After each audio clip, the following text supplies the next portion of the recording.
+3 4th semester core 8 पिला आज आम गोटे बढ़िया लंग क्वेश्चन देखा परीक्षा आसला भाई लंग क्वेश्चन और तुम गोटे धारणा आसीज कि नाई मु यूनिट 1 कोर 8 यूनिट 1 लंग क्वेश्चन आस मत ये लिखार अच्छी मुझे परीक्षा कौन लिखार अच्छी ओके जो मैंने भावुच कि सार कोर 8 रे हिस्ट्री गोटे बहुत कष्ट पाठ रही जाइए छकी पकई दियो रंग तुम भाव भ्रांत धारणा तुम पिला किसी सुविधा नहीं मुझे अच्छी बर्तमान बुझा गप करदे विषय वस्तु कौन अच्छी गप करदे ओके जो भावुच कि सार कोर 8 कष्ट था मुझे बुझा नी बहुत पचर रही एग्जाम पाखे आसला किसी सुविधा नहीं जो जो लंग क्वेश्चन कही पिला जो क्लास कर अटेंड कर देखो ध्यान दे बुझे है बुझे दे पिलाने किसी बहादुर कथा नहीं देखा देख यही जो रही rise of modern west part 2 तुम ऑलरेडी पार्ट 1 कौटी के पढ़ी आस पार्ट 1 तुम कौटी पढ़ी आस केबे ना थर्ड सेमिस्टर रे ठीक अच्छे थर्ड सेमिस्टर रे तुमने कोर 6 रे पढ़ी आस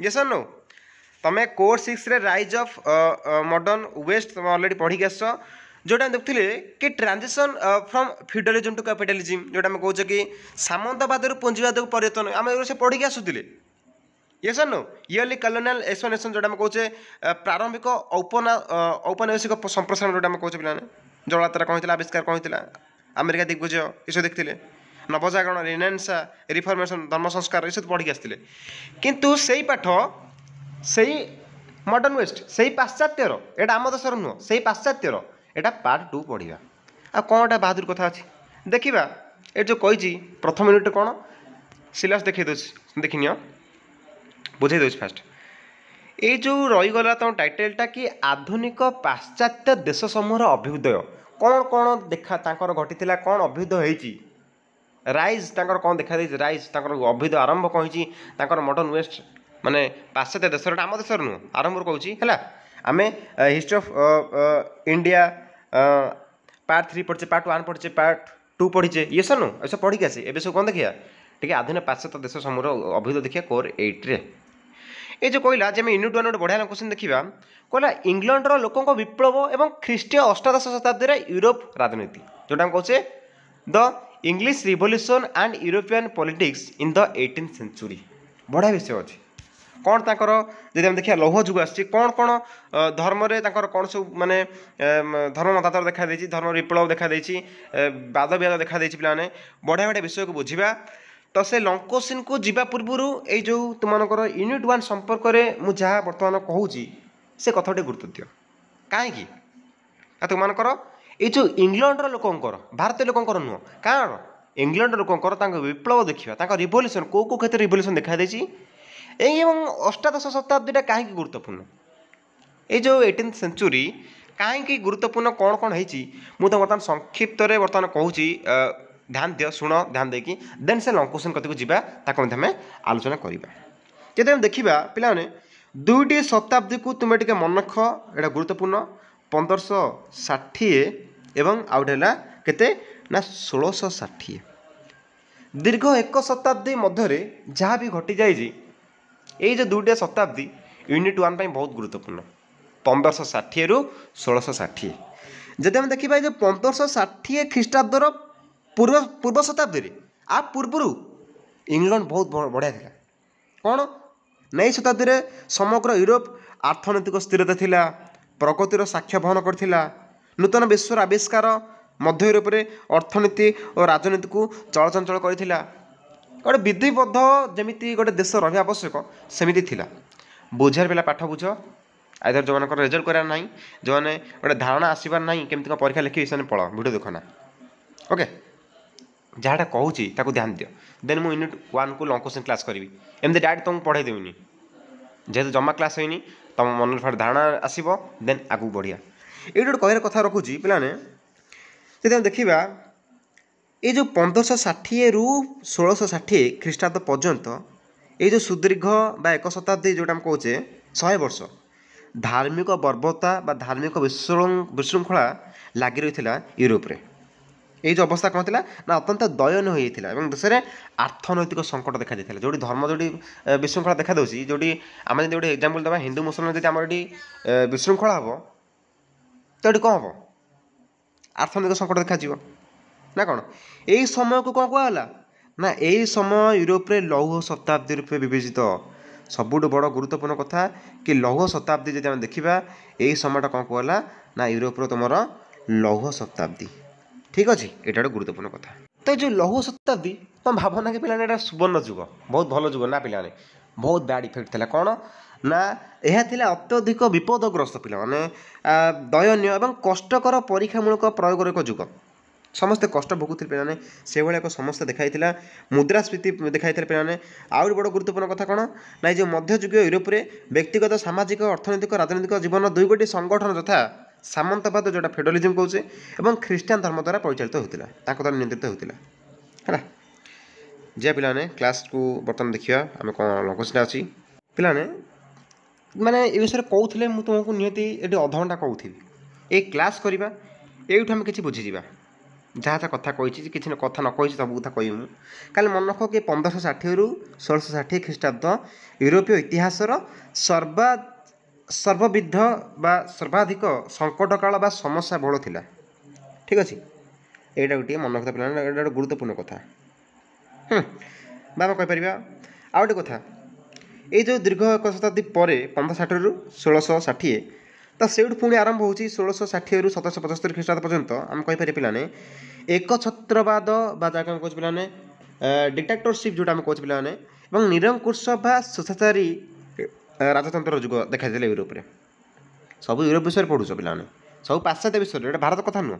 ଜାଣ ତାଙ୍କର କ'ଣ ହେଇଥିଲା କ'ଣ ହୋଇଥିଲା, ଏଇଟା ହିଷ୍ଟ୍ରି ପଢ଼ୁଛ ନା। ଓକେ, ତ ଏହି ସମୟରେ ୟୁରୋପରେ କ'ଣ ବିଭିନ୍ନ ଅଞ୍ଚଳରେ ଶକ୍ତିଶାଳୀ ରାଜତନ୍ତ୍ରର ଉଦ୍ଭବ ହୋଇଥିଲା। ସମସ୍ତେ ସାମନ୍ତ ରାଜାମାନେ ପଳାଇ ଆସିଥିଲେ ପିଲାମାନେ। ହେଲା, ସିଏ ନିଜକୁ ନିଜେ କ'ଣ କହୁଥିଲେ, ପ୍ରଭୁ ବୋଲି ଭଗବାନ ନିଜକୁ କହୁଥିଲେ ସେମାନେ। ଏଇଭଳି ସବୁ ମାନେ ଦେଖାଯାଇଥିଲା, ବିଶୃଙ୍ଖଳା ଦେଖାଯାଇଥିଲା ପିଲାମାନେ, ସ୍ୱେଚ୍ଛାଚାରୀ ଦେଖାଯାଇଥିଲା ପିଲାମାନେ। ହେଲା, ତ ଦେଖିବା ବର୍ତ୍ତମାନ ଗୋଟେ ବଢ଼ିଆ କ୍ଲାସ୍ କରିବା। ପ୍ରଶ୍ନ ଆସିଲା କି ଯେଉଁ 17ଶ ଶତାବ୍ଦୀରେ ୟୁରୋପୀୟ ସଙ୍କଟର ସାମାଜିକ ଓ ରାଜନୈତିକ ପରିସର ସମ୍ବନ୍ଧରେ ଆଲୋଚନା କର। ଦେଖିବା ପିଲାମାନେ କହିଲା କ'ଣ କ'ଣ ୟୁରୋପୀୟ ଯେଉଁ ସଙ୍କଟ ଦେଖାଇଥିଲା ତାର ସାମାଜିକ ଓ ରାଜନୈତିକ, ଏଇ ଯଦି ପଢ଼ି ଦେଉଛ ତମର ୟୁନିଟ୍ 1 ଜଣେ କ୍ଲିୟର ହୋଇଗଲା। ତାଙ୍କର ଯେଉଁ ୟୁନିଟ୍ 1ରେ ପିଲାମାନେ ଆମେ ଯେଉଁ ଦେଖୁଛେ କି ଯେଉଁ ଇଂଲଣ୍ଡର ଲୋକଙ୍କ ବିପ୍ଳବ ଏବଂ ଖ୍ରୀଷ୍ଟ ଅଷ୍ଟାଦଶ ଶତାବ୍ଦୀରେ ୟୁରୋପ ରାଜନୀତି, ଏଇଟା ହେଲା ମୁଖ୍ୟ କଥା ଆଲୋଚନା କରିବା। ଇଣ୍ଟ୍ରୋଡକ୍ସନ୍। 17ଶ ଶତାବ୍ଦୀର ୟୁରୋପରେ ଯୁଦ୍ଧର ଘନ ଘଟା ଆଚ୍ଛାଦିତ ହୋଇଥିଲା, ଗୋଟେ ବିଶୃଙ୍ଖଳା ଦେଖାଯାଇଥିଲା, ଯାହାଫଳରେ ଅନେକ ୟୁରୋପ ଦେଶ ଅର୍ଥନୈତିକ ଦୁର୍ଗତି, ରାଜତାନ୍ତ୍ରିକ ଶାସକମାନଙ୍କର ପ୍ରଜାମାନଙ୍କ ଉପରେ କରଭାର ବୃଦ୍ଧି, ଟ୍ୟାକ୍ସ ମଧ୍ୟ ବଢ଼ିଯାଇଥିଲା ଓ ସାଧାରଣ ପ୍ରଜାମାନେ ସାମାଜିକ ବୈଷମ୍ୟର ଶିକାର ହୋଇଥିଲେ। ବିଶେଷତଃ 1618ରୁ ଖ୍ରୀଷ୍ଟାବ୍ଦରୁ 1648 ଖ୍ରୀଷ୍ଟାବ୍ଦ ପର୍ଯ୍ୟନ୍ତ ୟୁରୋପରେ ସଂଗଠିତ ତ୍ରିବଂଶୀୟ ସମର ବା ଯେଉଁଟା କହୁଛେ ଆମେ 30 years wars, କ'ଣ ପିଲାମାନେ ନା ତ୍ରିବଂଶୀୟ ଯେଉଁଟା 33 ବର୍ଷୀୟଟା କହୁଛେ। ହେଲା, କ'ଣ ପିଲାମାନେ ସରି ପିଲାମାନେ 30 ବର୍ଷୀୟ, ହେଲା 33 ଭାବିଦେଲି ପିଲାମାନେ ମୁଁ।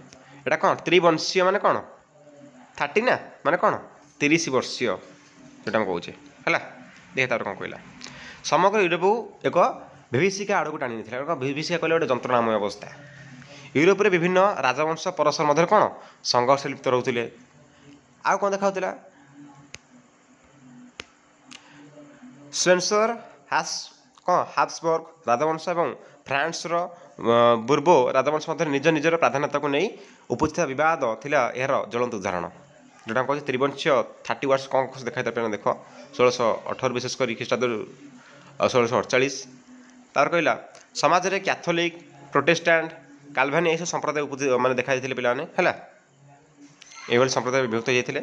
ଧର୍ମକୁ କେନ୍ଦ୍ର କରି ୟୁରୋପୀୟ ସମାଜରେ ବିଭାଜନ ଅବସ୍ଥା ସୃଷ୍ଟି ହୋଇଥିଲା। ଧର୍ମ ହିଁ ସବୁଠୁ ବିଶୃଙ୍ଖଳା ସୃଷ୍ଟି କରୁଥିଲା। ଆଉ ତ୍ରିବଂଶୀୟ ସମୟ ମଧ୍ୟରେ ବା ଏଇ ଅବଧି ତ୍ରିବଂଶୀୟ ସମର ମଧ୍ୟରେ କ'ଣ ସବୁ ଏଇସବୁ 30 ବର୍ଷ ମଧ୍ୟରେ କ'ଣ ସବୁ ଦେଖାଇଥିଲା ତାକୁ ସେ କହିବ। ଧର୍ମ ମଧ୍ୟ ବିଭାଜିତ ହୋଇଥିଲା, କ୍ୟାଥୋଲିକ, ପ୍ରୋଟେଷ୍ଟାଣ୍ଟ, କାଲଭେନିଆ, ହେଲା ପ୍ୟୁରିଟାନ, ଏସବୁ ସର୍ଟ କୋଶ୍ଚିନ୍ କ୍ଲାସ୍ କରି ଆହୁରି ବଢ଼ିଆ ସେ କହିଦେବି, ସବୁ ଆଟେଣ୍ଡ କରିବା ଯାହା ସବୁ କ୍ଲାସ୍ ଆସିବ ତାପରେ ହେଲା। ତାପରେ 17ଶ ଶତାବ୍ଦୀର ୟୁରୋପୀୟ ସଙ୍କଟ ସମୟରେ ୟୁରୋପରେ କ'ଣ ହେଇଥିଲା ନା ସାମାଜିକ ବ୍ୟବସ୍ଥା ବିପର୍ଯ୍ୟସ୍ତ ହୋଇପଡ଼ିଥିଲା। ଯୁଦ୍ଧ ସଂଘର୍ଷ ଜନିତ ପରିସ୍ଥିତି ଯୋଗୁଁ ସାଧାରଣ ପ୍ରଜାମାନେ ଅକଥନୀୟ ଦୁର୍ଦ୍ଦଶା ଭୋଗିଥିଲେ। ସାଧାରଣ ପ୍ରଜାଙ୍କ ଉପରେ ଶାସକମାନେ ଅତ୍ୟଧିକ ଟିକସ ଲାଗୁ କରିବାରୁ ସେମାନଙ୍କ ଜୀବନ ଦୁର୍ବିସହ ହୋଇପଡ଼ିଥିଲା। ରାଜସ୍ୱର ସମସ୍ତ ବୋଝ ଜନସାଧାରଣଙ୍କ ଉପରେ ଲଦି ଦିଆଯାଇଥିଲା। ସମ୍ଭ୍ରାନ୍ତ ଧର୍ମଯାଜକ ଧନିକ ଶ୍ରେଣୀର ଲୋକମାନଙ୍କୁ କୌଣସି କର ଦେବାକୁ ପଡ଼ୁନଥିଲା। ଏ ଜାଣିଥିବ ସିମ୍ପଲ ଦେହ ସବୁ ଘଟେଇ ସମାଜରେ ମାନେ ଯୋଜାର ମୂଲକ ତାର ନା କ'ଣ, ଯାହାଫଳରେ ସମାଜରେ ସାମାଜିକ ବୈଷମ୍ୟ ପରିଲକ୍ଷିତ ହୋଇଥିଲା, ଭେଦଭାବ ସୃଷ୍ଟି ହୋଇଥିଲା ନା କ'ଣ, ଧର୍ମ ଗରିବ ଶ୍ରେଣୀ ଏବଂ ଏକ ଥିଲା ବା ନଥିଲା ବାଲା ସମ୍ପ୍ରଦାୟ ଦେଖିବା ସୃଷ୍ଟି ହୋଇଥିଲା ଏଇ ଶ୍ରେଣୀ। ଏହି ପରିସ୍ଥିତି ସାମାଜିକ ସଙ୍କଟକୁ ସ୍ୱାଗତ ଦେଖିଥିଲେ। ଏଇଭଳିଆ ସାମାଜିକ ସଙ୍କଟ ଅବସ୍ଥା ଥିଲା। ନେକ୍ସଟ ପାରାଗ୍ରାଫରେ ଲେଖିବ କି ଯେ ସପ୍ତଦଶ ଶତାବ୍ଦୀର ସଙ୍କଟ କାଳରେ ଧର୍ମ ସାମାଜିକ କ୍ଷେତ୍ରରେ ଏକ ପ୍ରମୁଖ ଭୂମିକା ଗ୍ରହଣ କରିଥିଲା। ରାଜା କିମ୍ବା ଶାସକମାନେ ଶାସନ କରୁଥିଲେ ଏବଂ ବ୍ୟବସାୟୀମାନଙ୍କର ପ୍ରାଧାନ୍ୟ ରହିଥିଲା। ବ୍ୟବସାୟୀମାନଙ୍କର ଧର୍ମ ସଂସ୍କାର ଆନ୍ଦୋଳନ ଫଳରେ ପୋପଙ୍କ କ୍ଷମତା ଅକ୍ଷୁଣ୍ଣ ରହିଥିଲା। ପୋପ ତାଙ୍କ ମାନେ ମୁଖ୍ୟ ଯେଉଁ ଥିବେ ସବୁ ହେଲା। କ୍ୟାଥୋଲିକ ଓ ପ୍ରୋଟେଷ୍ଟାଣ୍ଟ ଧର୍ମଭିତ୍ତିକ ରାଷ୍ଟ୍ର ମଧ୍ୟରେ ସଂଘର୍ଷ ଲାଗି ହେଉଥିଲେ। ଏ ଯେଉଁ କ୍ୟାଥୋଲିକ ପ୍ରୋଟେଷ୍ଟାଣ୍ଟ ତୁମ ସର୍ଟ କୋଶ୍ଚିନ୍ କଲାବେଳେ ବହୁତ ବଢ଼ିଆ ସେ ବୁଝାଇ କହିବି, ବର୍ତ୍ତମାନ କହିବାନି ଭିଡ଼ିଓ ବହୁତ ଲମ୍ବା ହେଇଯିବ। ରାଜାଙ୍କ ଇଚ୍ଛା ବିରୁଦ୍ଧରେ ଧର୍ମ ଗ୍ରହଣ କଲେ ଅକଥନ ଅତ୍ୟାଚାର ସହ୍ୟ କରିବାକୁ ପଡ଼ୁଥିଲା। ଫଳସ୍ୱରୂପ ରାଷ୍ଟ୍ରଗୁଡ଼ିକର କ'ଣ ଧାର୍ମିକ ଆନ୍ଦୋଳନ ସଂଗଠିତ ହେଉଥିଲା। ତାପରେ ଏଠି ଗୋଟେ ଗୁରୁତ୍ୱପୂର୍ଣ୍ଣ କଥା ତୁମେ କହିବ, କହିଲା ଇଂଲଣ୍ଡ ଥିଲା ପ୍ରଥମ ୟୁରୋପୀୟ ରାଷ୍ଟ୍ର ଯିଏକି ଜାତୀୟ ରାଷ୍ଟ୍ର ରୂପେ ସ୍ୱୀକୃତି ଲାଭ କରିଥିଲା ହେଲା। ଷ୍ଟୁଆର୍ଟ ଏବଂ ଟ୍ୟୁଡର ରାଜବଂଶର ରାଜତ୍ୱ ସମୟରେ ରାଜତନ୍ତ୍ରର ପରିସୀମା ବୃଦ୍ଧି ପାଉଥିଲା। ସଂସଦୀୟ ବ୍ୟବସ୍ଥା ପ୍ରତି ଇଂଲଣ୍ଡରେ ରାଜାମାନେ ଉଦାସୀନ ଥିଲେ। ଏହାଫଳରେ ସଂଗଠିତ ହେଲା କ'ଣ 1688ରେ ଗୌରମ ବିପ୍ଳବ, ଗ୍ଲୋରିୟସ୍ ରିଭଲ୍ୟୁସନ୍ ଯେଉଁଟା ମୁଁ କହୁଛି। ଫ୍ରାନ୍ସ ଥିଲା ଅନ୍ୟ ଏକ ଜାତୀୟ ରାଷ୍ଟ୍ର। ସାମନ୍ତବାଦ ସମୟଠାରୁ ସେଠାରେ ସଙ୍କଟଜନକ ପରିସ୍ଥିତି ସୃଷ୍ଟି ହୋଇଥିଲା। ସାମନ୍ତ ପ୍ରଥାର ବିଲୋପ ଫଳରେ ମଧ୍ୟ ସେଠାରେ କ'ଣ ପ୍ରଜାମାନେ ସ୍ୱେଚ୍ଛାଚାରୀ ଷଡ଼ଯନ୍ତ୍ରର ଶିକାର ହୋଇଥିଲେ। ଚତୁର୍ଥ ହେନରୀଙ୍କ ରାଜସ୍ୱ ସହିତ ଫ୍ରାନ୍ସର ବୁର୍ବ ରାଜବଂଶର ମୂଳ ପ୍ରତିଷ୍ଠା ହୋଇଥିଲା। ବୁର୍ବ ଯେବେ ରାଜବଂଶ ଆସିଲା ତାପରେ କ'ଣ ଦେଖାଯାଇଥିଲା ନା ତ୍ରୟୋଦଶ ଲୁଇଙ୍କ ସମୟରେ ଫ୍ରାନ୍ସର ପ୍ରଧାନମନ୍ତ୍ରୀ କାର୍ଡ଼ିନାଲ କ'ଣ ରିଚେଲୁ ଥିଲେ ସର୍ବସେବା। ତାଙ୍କ ପ୍ରାଧାନ୍ୟ ଥିଲା, ତାଙ୍କର ଆଧିପତ୍ୟ ଥିଲା, ସେ ଯାହା କହୁଥିଲେ ସେଭଳି ଶାସନ ବ୍ୟବସ୍ଥା ଚାଲୁଥିଲା। ତାଙ୍କରି ଇଙ୍ଗିତରେ ବା ତାଙ୍କରି ପ୍ରୟାସରେ ବା ତାଙ୍କରି କ'ଣ ସେ ଯାହା କରୁଥିଲେ ତାଙ୍କର ଇଙ୍ଗିତରେ ତାଙ୍କ ମାଧ୍ୟମରେ ପରିଚାଳିତ ହେଉଥିଲା କ'ଣ ଫ୍ରାନ୍ସ ଶାସନ ବ୍ୟବସ୍ଥା ହେଲା। କାହାର କାର୍ଡ଼ିନାଲ ରିଚେଲୁଙ୍କ ମତ ଅନୁସାରେ ନିଜ ସାମ୍ରାଜ୍ୟର ପ୍ରତିଷ୍ଠା ବଜାୟ ରଖିବାକୁ ଯାଇ ସେ ଫ୍ରାନ୍ସକୁ ତ୍ରିବଂଶୀୟ ଯୁଦ୍ଧକୁ ଠେଲି ଦେଇ ଫ୍ରାନ୍ସକୁ ଏକ ସଙ୍କଟଜନିତ ପରିସ୍ଥିତିରେ ପକାଇ ଦେଇଥିଲେ। ପରବର୍ତ୍ତୀ ସମୟରେ ତ୍ରୟୋଦଶ ଲୁଇ ଅନେକ ବୈଦେଶିକ ଯୁଦ୍ଧରେ ଅଂଶଗ୍ରହଣ କରି ଫ୍ରାନ୍ସ ପାଇଁ ଗୌରବ ଆଣିବା ଦେଇଥିଲେ ମଧ୍ୟ ଫ୍ରାନ୍ସକୁ କ'ଣ ଏକ ଅର୍ଥନୈତିକ ସଙ୍କଟ ଆଡ଼କୁ ନେଇଯାଇଥିଲା। ସେହିପରି ସ୍ପେନ୍ ଏକ ଜାତୀୟ ସ୍ପେନ୍ ଫେନ୍ କଥା କହିବା, ଫ୍ରାନ୍ସ ସ୍ପେନ୍ କଥା କହିବା ଏଠି। ସେହିପରି ସ୍ପେନ୍ ଏକ ଜାତୀୟ ରାଷ୍ଟ୍ର ରୂପେ ପରିଚୟ ପାଇଲା ପରେ ସେଠାରେ କ'ଣ ହେଲା ନା ମଧ୍ୟ ଧର୍ମକୁ କେନ୍ଦ୍ର କରି ସେଇ ଧର୍ମ କ'ଣ ଏକ ସଙ୍କଟଜନକ ପରିସ୍ଥିତି ଉପୁଜିଥିଲା। ଫ୍ରାନ୍ସ ତାପରେ ସ୍ପେନ୍ ସେଠି ମଧ୍ୟ ସେ ଧର୍ମ କଥା ନେଇ ଆଲୋଚନା କରିବ। ଚାର୍ଲସ ପଞ୍ଚମ ଏବଂ ଦ୍ୱିତୀୟ ଫିଲିପଙ୍କ ରାଜତ୍ୱ କାଳରେ ତୁମେ କହିବ ସାର୍ ଚାର୍ଲସ ପାଞ୍ଚ ଏଠି କାହିଁ ତାଙ୍କ ନାଁ କହିଲା, ମୁଁ ତୁମକୁ କ'ଣ କହିବି। କ'ଣ ପ୍ରୋଟେଷ୍ଟାଣ୍ଟ ଧର୍ମାବଲମ୍ବୀମାନଙ୍କୁ ଅବଦମିତ କରି ରଖାଗଲା। କ୍ୟାଥୋଲିକ ଧର୍ମକୁ ପ୍ରାଧାନ୍ୟ ଦିଆଗଲା। ନିଜ ଶାସନାଧୀନ ହଲାଣ୍ଡ ଉପରେ ସେ କ୍ୟାଥୋଲିକ ଧର୍ମକୁ ଲଦି ଦେଇବା ପାଇଁ ଚାହିଁଥିଲେ। ସେଠାକାର ଅଧିବାସୀମାନେ ବିଦ୍ରୋହ କଲେ ଏବଂ ସ୍ୱାଧୀନ ରାଷ୍ଟ୍ର ରୂପେ ହଲାଣ୍ଡ ପରିଚୟ ପାଇଲା। ମାନେ ଦେଖାଯାଉଛି ଇଂଲଣ୍ଡ ୟୁରୋପ ଆସୁଛି, ଫ୍ରାନ୍ସ, ତାପରେ ମାନେ ତାପରେ ତାର ଯେଉଁ ଗତି କରୁଛି ଯେଉଁ ଧର୍ମର ବିଭୀଷିକା ରୂପ, ଧର୍ମକୁ ନେଇ ଉପୁଜିଥିବା ବିଭିନ୍ନ ସମସ୍ୟା, ରାଜା ପରେ ରାଜା ଆସୁଛନ୍ତି, ତାପରେ ତାଙ୍କର ପ୍ରାଧାନ୍ୟ ରହୁଛି ସିଏ କେଉଁ ଭଳି ଶାସନ କରୁଛନ୍ତି, ତ ଏମିତି ବିଭିନ୍ନ ପ୍ରକାର ସମସ୍ୟା ଦେଖାଦେଉଛି। ତାପରେ ଆସିଲା ରୁଷିଆ କ'ଣ, ତାପରେ ଆସିଲା ଆମେ ସବୁ ଦେଖୁଛେ ନା the English revolution and European politics in the 18th century, ଯାହା ଯାହା ଆସୁଛି ଯେଉଁ ମାନେ ତାଙ୍କର ପ୍ରଦେଶ ଗୁଡ଼ିକରେ ଆମେ ସବୁ କହିବା। ରୁଷିଆର ରୋମାନ ରାଜବଂଶର ଶାସକମାନେ ମଧ୍ୟ ରୁଷିଆକୁ ସଙ୍କଟଜନକ ପରିସ୍ଥିତିକୁ ମୁକୁଳେଇ ପାରିନଥିଲେ। ଯଦିଓ ପିଟର ଦି ଗ୍ରେଟ୍ଙ୍କ ରାଜସ୍ୱ ପ୍ରଜାହିତୈଷୀ ଯେଉଁଟା ପ୍ରଜାମଙ୍ଗଳକାରୀ ରାଜତନ୍ତ୍ର ଉପରେ ପ୍ରତିଷ୍ଠିତ ଥିଲା, ମାତ୍ର ଅନ୍ୟାନ୍ୟ ଶାସକମାନେ ପ୍ରାୟତଃ ଥିଲେ ଦୁର୍ବଳ ଅଯୋଗ୍ୟ ହେଲା। ସାମଗ୍ରୀ କ୍ୟାଥେରାଇନ୍ କ'ଣ ପିଲାମାନେ ନା କ୍ୟାଥେରାଇନ୍ ଦି ଗ୍ରେଟ୍ଙ୍କ ସମୟରେ ରୁଷିଆ ଆଉ କି ପିଲାମାନେ ନା ପ୍ରୁସିଆ ଏବଂ ଅଷ୍ଟ୍ରିଆ ସହିତ ମିଳିତ ସମରରେ ସାମିଲ ହୋଇ ସାମ୍ରାଜ୍ୟବାଦର ନଗ୍ନ ସ୍ୱରୂପ ପ୍ରଦାନ କରାଯାଇଥିଲା। ପରବର୍ତ୍ତୀ ସମୟରେ ଜାର୍ଙ୍କ ଶାସନ ସମୟରେ ରୁଷିଆର ସାମ୍ରାଜ୍ୟବାଦୀ ନୀତିର ଅବନତି ଘଟିଥିଲା। ତାପରେ ତୁମେ ଶେଷର ଏତିକି କହିପାରିବା ପିଲାମାନେ ଉପସଂହାରରେ ଆମେ ଯଦି କହିବା ସଂକ୍ଷେପରେ ଏତିକି କୁହାଯାଇପାରେ ଯେ ସପ୍ତଦଶ ଶତାବ୍ଦୀରେ ସମଗ୍ର ୟୁରୋପ ଏକ ସଙ୍କଟ ୟୁରୋପ ମହାଦେଶ ବା ସମଗ୍ର ୟୁରୋପ ଯଦି ଆମେ ଦେଖିବା କ'ଣ ହେଇଥିଲା ପିଲାମାନେ ଏକ ସଙ୍କଟଜନକ ପରିସ୍ଥିତି ଗତି କରୁଥିଲା। ତ୍ରିବଂଶୀୟ ଯୁଦ୍ଧ ପ୍ରାୟ ୟୁରୋପୀୟ ଦେଶର ଅର୍ଥନୈତିକ ସ୍ଥିତିକୁ ବିପର୍ଯ୍ୟସ୍ତ କରିଦେଇଥିଲା ହେଲା। ଗୌରମ ବିପ୍ଳବ ଫଳରେ ଇଂଲଣ୍ଡର ସଂସଦୀୟ ରାଜତନ୍ତ୍ରର ମୂଳଭିତ୍ତି ପ୍ରତିଷ୍ଠା ହୋଇଥିଲା। ସାମନ୍ତବାଦୀ ପୁଞ୍ଜିବାଦୀ ପରିବର୍ତ୍ତନ ଫଳରେ ସାଧାରଣ ପ୍ରଜାଙ୍କର ଜୀବନଶୈଳୀ ପୂର୍ବପରି ଦୟନୀୟ ହୋଇ ରହିଥିଲା। ବଣିକବାଦ ଓ ଉପନିବେଶବାଦର ପ୍ରଭାବ ଯୋଗୁଁ ଦେଶ ଦେଶ ମଧ୍ୟରେ ଯୁଦ୍ଧ ସଂଘର୍ଷ ଅନିବାର୍ଯ୍ୟ ହୋଇପଡ଼ିଥିଲା, ବାଧ୍ୟ ହୋଇଥିଲା ଯୁଦ୍ଧ ହେବାକୁ, ଯାହାଫଳରେ ୟୁରୋପରେ ସାମାଜିକ ବିପ୍ଳବମାନ ଦେଖାଦେଇଥିଲା। ମନେ ରଖ ସର୍ଟ କୋଶ୍ଚିନ୍ ଆସିବ ଆମେ ଯେଉଁ କହୁଛେ ତ୍ରିବଂଶୀୟ ଯୁଦ୍ଧର ସମୟକାଳ 30 ବର୍ଷ ଯେଉଁଟା ଆମେ କହୁଛେ ପିଲାମାନେ ମୁଖ୍ୟ ତାକୁ ଗ୍ରହଣ କରାଯିବ 1618ରୁ 48 ଖ୍ରୀଷ୍ଟାବ୍ଦ ହେଲା। ଏଥିରେ ଅନ୍ତତଃ ଥିବା ଦୁଇଟି ପକ୍ଷର ନାମ କ'ଣ ପିଲାମାନେ କ୍ୟାଥୋଲିକ୍ ପ୍ରୋଟେଷ୍ଟାଣ୍ଟ ହେଲା ଯେ ଆମେ କହିପାରିବା। ଓକେ ତ ଏଇଭଳି ମଧ୍ୟ ଆମେ ନେକ୍ସଟ କ୍ଲାସ୍ରେ କିଛି ସର୍ଟ କୋଶ୍ଚିନ୍ ଆଣିବା 2 ମାର୍କ୍ସ କ୍ଲାସ୍ ମଧ୍ୟ ଆଣିବା ଆହୁରି ତୁମେ କ୍ଲିୟର ହେବ। ଏଇଟା ଥିଲା ଲଙ୍ଗ କୋଶ୍ଚିନ୍। ତ ସମସ୍ତେ ଭିଡ଼ିଓକୁ ପ୍ରତ୍ୟେକ ପିଲାଙ୍କୁ ସେୟାର କର, ଯେତିକି ବୁଝିଲେ ସେତିକି ବୁଝ। ଦେନ୍ ନେକ୍ସଟ ଟାଇମ୍ ତୁମମାନଙ୍କ ସର୍ଟ କୋଶ୍ଚିନ୍ କ୍ଲାସ୍ କଲାବେଳେ ତୁମକୁ ଆହୁରି ତୁମର ଫଣ୍ଡା କ୍ଲିୟର କରିଦେବି। ଗୋଟେ ୟୁନିଟ୍ 1କୁ ନେଇ ତୁମେ ଗୋଟେ ଧାରଣା ଆସିଯିବ କି ନାଇଁ ସାର୍ ମୁଁ ୟୁନିଟ୍ 1ରେ ଏଇଭଳି ପରୀକ୍ଷା ଲେଖିବାର ଅଛି। ଦେନ୍ ତୁମମାନଙ୍କର ଯେଉଁ ୟୁନିଟ୍ 2 ଯାହା ଟପିକ୍ ଅଛି ଯଦି ଆମେ କହୁଛେ ଆଧୁନିକ ବିଜ୍ଞାନର ଅଭ୍ୟୁଦୟ ଅଛି ନା କ'ଣ ପିଲାମାନେ ଯେଉଁଟା ଆମେ କହୁଛେ ପିଲାମାନେ ରାଇଜ୍ ଅଫ୍ ମଡ଼ର୍ଣ୍ଣ ସାଇନ୍ସ ତାକୁ ମଧ୍ୟ କ୍ଲାସ୍ କରିବା ହେଲା। ଏଇଟାର ସର୍ଟ କୋଶ୍ଚିନ୍ ସବୁ କ୍ଲାସ୍ ସରୁ ଦେନ୍ ଆମେ ନେକ୍ସଟ କ୍ଲାସ୍ ୟୁନିଟ୍ 2କୁ ଯିବା। ଠିକ୍ ଅଛି ତ ଭିଡ଼ିଓ ବିରାମ ଦେଉଛି। କମେଣ୍ଟରେ ଜଣା ପିଲାମାନେ କ୍ଲାସ୍ କେମିତି ଲାଗିଲା ସମସ୍ତେ ସେୟାର କରିଦିଅ ସମସ୍ତ ଫ୍ରେଣ୍ଡସ୍ମାନଙ୍କୁ। ରହୁଛି ଜୟ ଜଗନ୍ନାଥ।